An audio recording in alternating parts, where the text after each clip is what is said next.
What's up, everybody? It's Stop Moving. Speech. Tune into On the Radar, where we cover health, fitness, and tech. Currently on the radar, as you can see, we're talking about the Andycine A6 Plus monitor. Now, I'm really excited. Stop shaking. I'm really excited about this because I've been using Andycine's monitors for at least a year now. So I have the original one, the A6. And I really like this. I have two of these. I use these all the time. I'm currently using one, to monitor my stuff. I always use these. I love them. They're great. All right, so it's a 5.5-inch touchscreen. It does support 4K signal. It gives you 3 options to run batteries, which is huge. On one side, you have the LPN batteries. You can use the Sony batteries. Actually, the LP-E6 are the Canon batteries. So you can use the Canon batteries. On this side, you can use the Sony NP-F batteries on this side. I haven't seen that on any other monitors. That's great because you have that flexibility. Also, you can use the DC output. It doesn't come with it, but I'll leave it in the description. I use that. I'm using one right now. That's the best for inside recording because I can plug it into the outlet, let it run all day, and I don't have to worry about the batteries dying. It's super convenient. So you have those 3 options. One of the other things I really like about it, it has the SD card reader so you can add pre-selected LUTs. It has 3/4 20 screws, so there's various ways that you can mount this monitor. I have one here, one on this side, and one at the bottom. So you can mount it to your camera in different ways. You can mount it to your rig in different ways. Very flexible, very cool. There is no speaker, but it does have the headphone jack.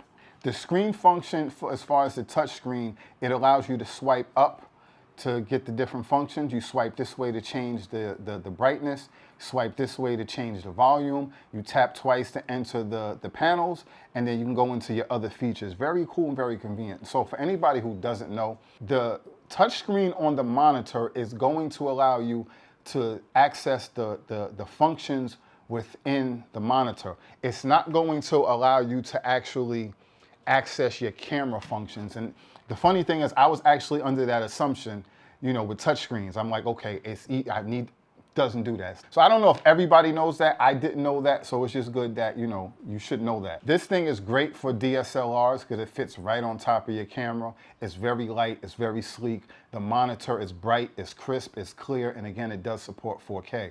But even a lot of times, as I said, I'm using one like on my camera rig so I can monitor and line myself up, make sure I'm in frame. And then if you see this, you can't see it's off camera, I actually keep a friction arm that's bolted to my table, and I move it around so I can keep the monitor closer to me.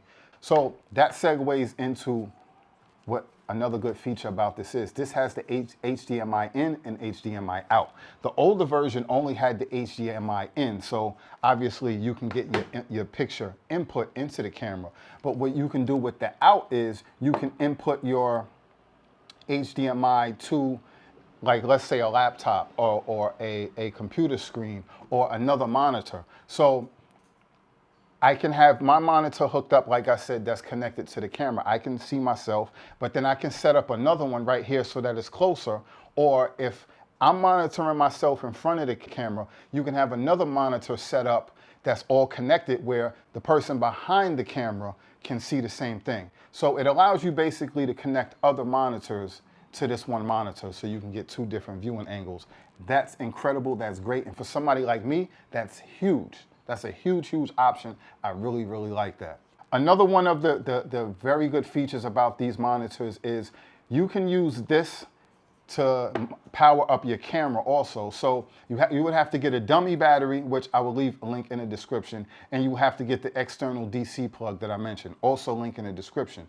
You can use both of those to run through this monitor so you can power up the monitor and the camera at the same time. Now again, somebody like me who I do a lot of inside recording, it is incredibly effective for me because I can link everything up and have it plugged into the wall, and I don't have to worry about the battery from this unit running down. I don't have to worry about the battery from the camera running down.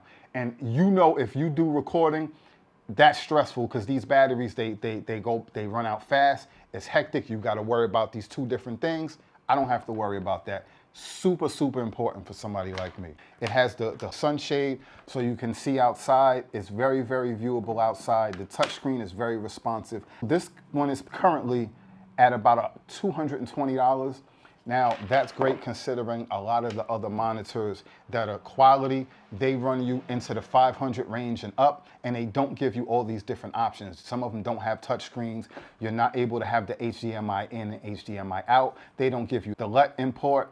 They don't give you the ability to power your camera also. So you get all of, and you don't get the different battery features. I use this particular mount from Andycine, and this thing is incredible. I think any product that you get with these guys, you should get this also, because this allows you to mount it and swivel and turn, and you know, it swivels. So if you're in front of the camera, you can see it. If you need to turn it around, it turns around, it bends, it rotates. It's super, super convenient. It's super important, and I have 2 of these. I use these, I love them. Link in the description also. So it just makes it a lot more versatile. The mount bracket that they give you, it's real cool, but this is way better. It's a much better investment. Definitely look into that. So I just want to run down real quick some of my pros and cons with these monitors. As I said, the 3 battery options is incredible. I love that. That's a big plus. The HDMI in and out, big plus. This is thinner and sleeker than the older unit. It's just a lot less body to it. It just looks better. And the functions are huge to me. They changed the functions around, so all these different buttons and the whole menu process was really, really annoying to me. I just didn't like it as much as I didn't like these monitors. So this, you have the touch screen. I mean, the on and off for the power. You have this swivel thing right here, this little button. It makes toggling through the system a lot easier, a lot quicker. And you also have the touch options. And you can actually turn the touch option off if you want to. So that's really, really convenient. You can turn it on, you can turn it off. The ease of using the menu, like I said again, is way easier than the older one. It's lighter, it's bright, and you can pinch to zoom in and out. So it doesn't give you, another thing I was hoping, so we're gonna get into the cons. One of the things I was hoping that you can touch to actually focus and keep your shots in the focus, and it doesn't allow me to do that. I was really, really hoping that was the case. It doesn't allow you to do that, but it does help you frame and focus in a sense where you can zoom in and out and pinch it to zoom in and out, and you get real, real clear up close shots. So that's cool, because a lot of other touchscreen monitors, you can pinch it to zoom in and out, but you can't move it around so you can zoom into specific points. You know what I'm saying? So they don't give you that type of flexibility. So that at least is good. Another thing that I noticed versus the old A6, when you pop your battery in, you have this little piece right here. You have to kind of, where's it at? You kind of have to touch the button in the inside, this little button, and to release the battery. So when you do that, sometimes your hand will get caught and you kind of pinch your finger. I never really had that problem too much, but I hear a lot of people complain about it. But it's a lot more convenient because this one is right here. You just press the button and pull the battery out to release it. So it's just those little bit of things, those little slight adjustments sometimes that make a big difference. And I think that they heard a lot of people complaining with the old unit, so they made that little switch. And you know, to me, that shows things like that they're paying attention to their consumers. So that's big. But as far as the cons, like I said, I wish I would be able to tap to focus, and it doesn't allow you to do that. I'm not sure if any of the touchscreen monitors out there do those things, but these are things that I want in a touchscreen. If they can come up with that and have it more, be able to access your camera, the internal controls, that'd be incredible. So with this one, the old A6, you would have to, in order to flip your screen around, you would have to just tap it twice once you set it. This one, you have to go into the menu and find it, so it makes it a little bit harder to access that.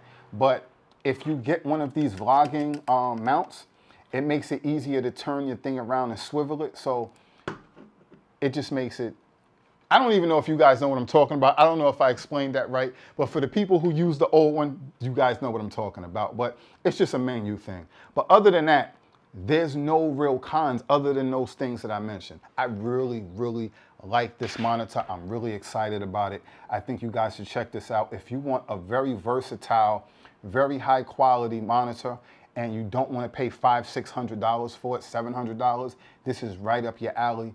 I think it'll do just about everything you need it to do and you'll be happy with it. Another thing I could say is a con, the unit itself, the casing is all plastic. For me, that's not a problem. It does not feel cheap, and it actually feels a little bit better and less bulkier than the original one.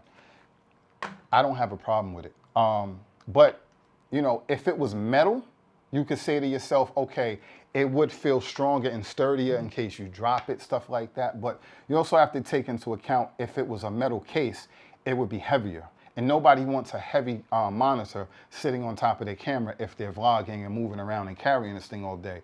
If it's something where it's set up on top of your rig and it's a stationary rig, then you might not care a lot. But definitely you want it as light as possible. So, and then you got to also think when you plug your battery into it, depending on the size of the battery, it's going to make it heavier. So you want your actual monitor to be as light as possible. So all in all, I love this thing. I recommend it. It is definitely radar approved. I definitely recommend checking it out.